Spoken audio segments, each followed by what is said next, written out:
नगरीय विकास कर एवं विज्ञापन कर नीति के विरोध में भरतपुर जिला व्यापार महासंघ के जिला अध्यक्ष संजीव गुप्ता की अध्यक्षता में एक बैठक का आयोजन ऑटोमोबाइल सोसाइटी भवन, नुमाइश रोड पर संपन्न हुई।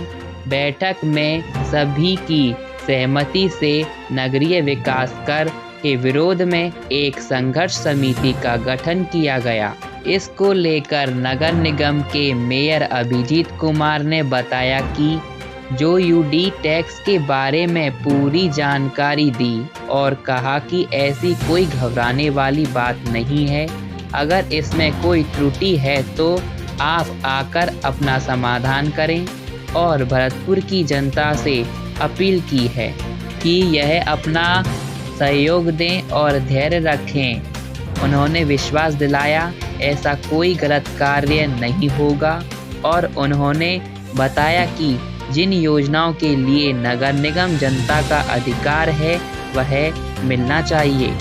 मेरी जानकारी है, जो बात संज्ञान में आई है वो ये है कि व्यापार संघ वालों ने यूडी टैक्स को लेकर एक सभा की और उसमें इस बात का विरोध किया। उनकी काफ़ी कुछ शंकाएं हैं कि 2007 से नोटिस दे दिया और ये इसका कैलकुलेशन ठीक नहीं है वगैरह वगैरह वगैरह। मैं ये बता देना चाहता हूँ कि जो हमारा सिस्टम है वो एकदम ऑनलाइन है, जीआईएस बेस्ड वेब पोर्टल है।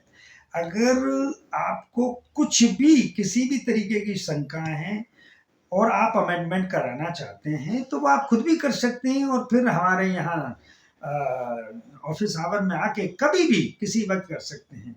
2007 से देने का तो ये मतलब था कि जब हम ये लागू करने वाले थे तो पूरे भरतपुर में सर्वे किया गया था। हर कमर्शियल प्रॉपर्टी पर, रेजिडेंशियल प्रॉपर्टी पर सर्वे टीम गई थी, परंतु मतलब मैं कहना चाहूँगा बड़े दुर्भाग्य की बात है कि अधिकतर लोगों ने उसमें कुछ जवाब नहीं दिया तो हमारे पास जो सूचना थी उसके आधार पर हमने नोटिस बना दिया है। 2007 से गया है, चूंकि 2007 में यूडी टैक्स लागू हुआ था इसलिए हमने 2007 का बेस पकड़ा है। अब आपको 2014-15 में आपने प्रॉपर्टी खरीदी है तो आप तो 2014-15 से जो लगेगा या बनाई हुई है वो तमाम तरीके की चीजें हैं। उनके लिए आपको क्रेडिबल इंफॉर्मेशन जो आप एक एविडेंशियल वैल्यू रखने वाले जो डॉक्यूमेंट्स हैं वो सबमिट करा दें और उसके बाद में वो अमेंडमेंट हो जाएगा। तो ऐसा कुछ नहीं है, एक प्रिलिमिनरी नोटिस था, उस पर इतने भगप होने की कोई बात ही नहीं है, इतना परेशान होने की नहीं है। आप कभी भी आए, मैं ये कहना चाहूँगा कि कम से कम 100 आदमी हमारी ऑफिस को विजिट करने के, कमर्शियल प्रॉपर्टीज वाले, उन 100 आदमी यहाँ से एकदम संतोषजनक जो उनको मिला है, समस्या के समाधान हुए हैं संतोषप्रद तरीके से, वो कोई भी आदमी वापस आके ये नहीं कह के गया कि भाई ये है। कब बनी है आपकी बिल्डिंग उसकी सूचना हमारे पास है। इसका डीएलसी रेट क्या है, क्योंकि ये डीएलसी के रूप पर आधारित है इसकी कैलकुलेशन, तो ये आपके पास है। तो ऐसा कुछ भी नहीं है, अगर कहीं कोई प्रॉब्लम है तो उसमें अमेंडमेंट कराया जा सकता है। दूसरी चीज मैं कहना चाहूंगा कि बहुत सारे लोगों के साथ 2007 से क्यों नहीं दिए, हमें नोटिस देने की कोई आवश्यकता नहीं है, क्योंकि ये सेल्फ असेस टैक्स है, सेल्फ असेसमेंट टैक्स है। इसमें स्वतः ही व्यक्ति को निर्धारित करके अपने आप ही देना होता है। क्योंकि हम जानते हैं कि लोगों को इसके बारे में ज्ञान नहीं होगा, इसीलिए अब ये टैक्स रिकवरी करना हमारे लिए जरूरी है, तो इसलिए हमने नोटिस भेजा। जरूरी क्यों है?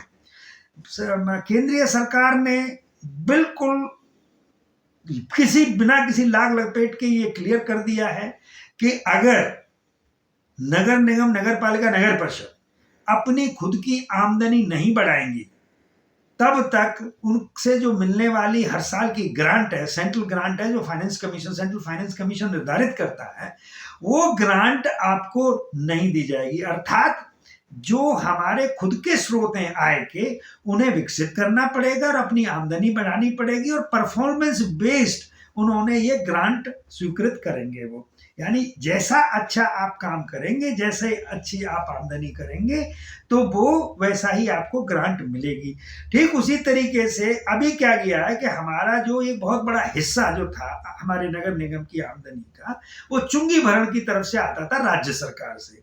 अब राज्य सरकार ने भी हमें इसका अच्छा बेनिफिट था भरतपुर नगर निगम को खासतौर से तो अब उन्होंने क्या कर दिया कि चुंगी पूर्ण भरण सिर्फ जो यहाँ कर्मचारी कार्य कर रहे हैं उनकी सैलरी ही उसमें से दी जाएगी, और बाकी का जो ज्यादा चुंगी पुनर्भरण सैलरी के बराबर मतलब ऊपर आती थी, तो वो हमारे लिए डेवलपमेंट कार्यों के लिए खर्च करने के लिए काफी अमाउंट बचता था। अब वो भी खत्म कर दिया गया है। तो देखिए, शहर वासियों को इस बात से मैं अवगत कराना चाहता हूँ कि पिछले 3 साल मुझे मेयर बने हुए हो गए। मैंने ये देखा है कि शहर वासियों का जो डायरेक्ट इनडायरेक्ट तरीके से सब लोग हम जीएसटी भी देते हैं, इनकम टैक्स भी भरते हैं, और उनमें से जो ग्रांट आती है उनको छोड़ दें तो डायरेक्ट ली यहाँ के नगर वासियों का बहुत ज़्यादा कोई सहयोग नहीं है। हम हरदम अधिकार की बात तो करते हैं।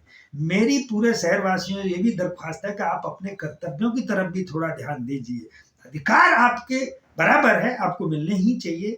जो आपको नगर निगम से जो सुविधाएं हैं, साफ सफाई का काम है, नाली का काम है, सड़क निर्माण का काम है, बिजली का है, ये 4 चीजें मुख्य आती हैं नगर निगम में, वो अधिकार आपको प्राप्त होने ही चाहिए। परंतु उसके साथ में आपकी जिम्मेदारी भी बनती है, आप अपनी जिम्मेदारियों का निर्वहन करें। और अभी ये यूडी टैक्स है जो कमर्शियल प्रॉपर्टीज पे ही लगाया जा रहा है, इंडस्ट्रियल कमर्शियल प्रॉपर्टीज पे। दूसरा जो जो जो रेजिडेंशियल है वो हमारा देखेंगे कब उस पर रिकवरी शुरू करें। तीसरी चीज मैं ये कहना चाहूंगा कि अब चूंकि बहुत ज्यादा हमें ग्रांट मिलने वाली नहीं है, नगर निगमों को अपने आय के स्रोत विकसित ही करने पड़ेंगे।